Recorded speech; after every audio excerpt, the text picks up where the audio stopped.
चलिए जानते हैं देश और दुनिया की छोटी बड़ी खबरों को फटाफट अंदाज में। पर अभी तक आपने इस वीडियो को लाइक नहीं किए हैं तो लाइक कर ले, चैनल पे नए हैं तो चैनल को सब्सक्राइब कर ले, साथ में बेल आइकन भी प्रेस कर ले और वीडियो को ज्यादा से ज्यादा शेयर करें। तो चलिए बढ़ते खबरों की ओर। पश्चिम बंगाल विधानसभा में सोमवार को बीजेपी और टीएमसी विधायकों के बीच जोरदार झड़प हो गई। बीजेपी विधायक वीरभूम हिंसा मामले पर बहस की मांग कर रहे थे। इसी दौरान दोनों पक्षों के विधायकों के बीच मारपीट हो गई और विधायकों ने एक दूसरे के कपड़े फाड़ना शुरू कर दिया। टीएमसी और भाजपा विधायक के बीच झड़प के बाद सुवेदु अधिकारी सहित 5 भाजपा विधायक को अगली सूचना तक विधानसभा से निलंबित कर दिया गया। दूसरी ओर लोकसभा में पश्चिम बंगाल के विधानसभा में हुई हिंसा के बाद हंगामा हुआ। इसके चलते सदन को 2 बजे तक स्थगित कर दिया गया था।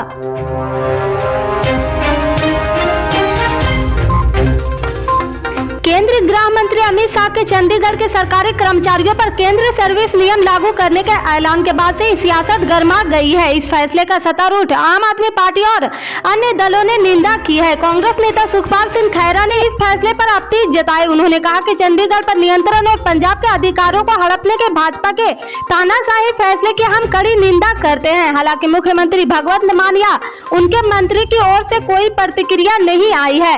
बता दें कि केंद्रीय गृह मंत्री अमित शाह ने रविवार को कहा कि चंडीगढ़ केंद्र शासित क्षेत्र प्रशासन के कर्मचारियों की सेवा शर्तें अब केंद्रीय सिविल सेवाओं के अनुरूप होगी और इसका उन्हें बड़े पैमाने पर फायदा होगा। उन्होंने यह भी कहा कि महिला कर्मचारियों को शिशु की देखभाल के लिए मौजूदा 1 साल के अवकाश की जगह अब 2 साल का अवकाश मिलेगा। इस मामले पर आपके वरिष्ठ नेता और दिल्ली मुख्यमंत्री मनीष सिसोदिया ने ट्वीट किया। 2017 से 2022 तक कांग्रेस ने पंजाब पर शासन किया था।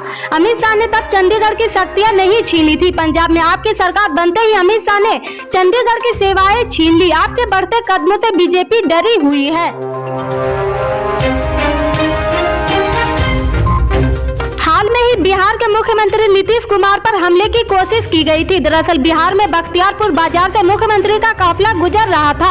इसी दौरान रास्ते में खड़े लोगों से मिलने के लिए गाड़ी से उतरे मुख्यमंत्री एक शख्स ने उन्हें मुक्का मारने की कोशिश की। इस तरह से पहले भी कई मंत्रियों व मुख्यमंत्री पर हमले की कोशिश हो चुकी। इसी साल फरवरी में उत्तर प्रदेश की योगी आदित्यनाथ सरकार में मंत्री और भाजपा नेता सिद्धार्थनाथ सिंह पर हमले की कोशिश की गई थी। यह हमला नामांकन भरने जाते समय हुआ था। उनके समर्थक ने आरोपी युवक को तुरंत पकड़ लिया और पुलिस के हवाले कर दिया था। हमलावर युवक के पास 2 ब्लेड और केमिकल भी बरामद किया गया है।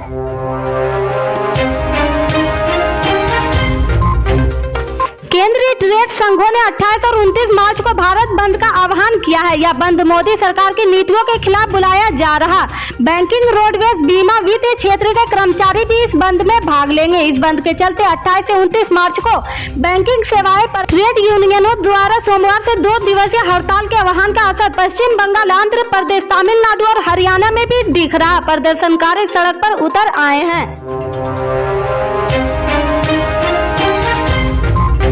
इस साल के अंत में गुजरात में विधानसभा चुनाव होने हैं। इससे पहले मुख्यमंत्री भूपेंद्र पटेल ने इन चुनाव में भाजपा की जीत पर विश्वास जताया है। इससे पहले के चुनाव में प्रमुख मुकाबला भाजपा और कांग्रेस के बीच था। हालांकि इस बार आम आदमी पार्टी भी ताल ठोक रही। हाल ही में पंजाब में धमाकेदार जीत के बाद आम आदमी पार्टी गुजरात में चुनाव लड़ने के लिए उत्साहित है। न्यूज एजेंसी ANI से बात करते हुए पटेल ने कहा, आम आदमी पार्टी ही क्या कोई भी पार्टी चुनाव लड़ सकती है, यह लोकतंत्र हिस्सा है। बात जब भाजपा की आती है तो किसी भी पार्टी का जादू नहीं चल पाएगा। गांधीनगर के निकाय चुनाव के दौरान भी आम आदमी पार्टी के बारे में बढ़ा चढ़ाकर बातें की गई थी। भाजपा के 41 से 44 सीट जीतने के बाद उनके सपने चकनाचूर हो गए। भूपेंद्र पटेल ने कहा कि आम आदमी पार्टी केवल पोस्टरों में चुनाव लड़ेगी। उन्होंने कहा कि जनता ने सोच लिया कि गुजरात में विपक्ष को गिनी चुनी ही सीटें दी जाएगी, चाहे कांग्रेस हो या आम आदमी पार्टी। थोड़ी सी सीट पर उन्हें संतोष करना पड़ेगा। अब भी राज्य के लोग भाजपा को पसंद करते हैं। हम लगातार जनता के लिए काम करते रहेंगे। हमारा ट्रैक रिकॉर्ड बताता है कि जनता की पहली पसंद भारतीय जनता पार्टी है और छठी बार लोगों की सेवा का मौका मिलेगा।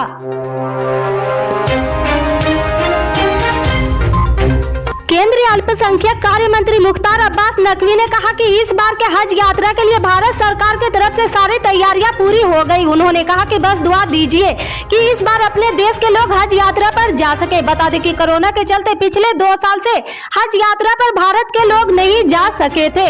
नकवी ने कहा, हम चाहते कि इस साल हज यात्रा हो, लेकिन ये सऊदी अरब सरकार पर निर्भर करता है कि वो क्या फैसला लेती है। लेकिन हमने अपने 21 में से 10 बिंदुओं पर शुरुआती तैयारी कर दी है। सऊदी गवर्नमेंट से बायलैटरल कॉन्ट्रैक्ट का इंतजार हो रहा। सभी लोग दुआ करें कि इस बार हज पर भारत के लोग जा सके। बता दें कि हज यात्रा 2022 के लिए 1 नवंबर 2021 से आवेदन प्रक्रिया शुरू हुई थी।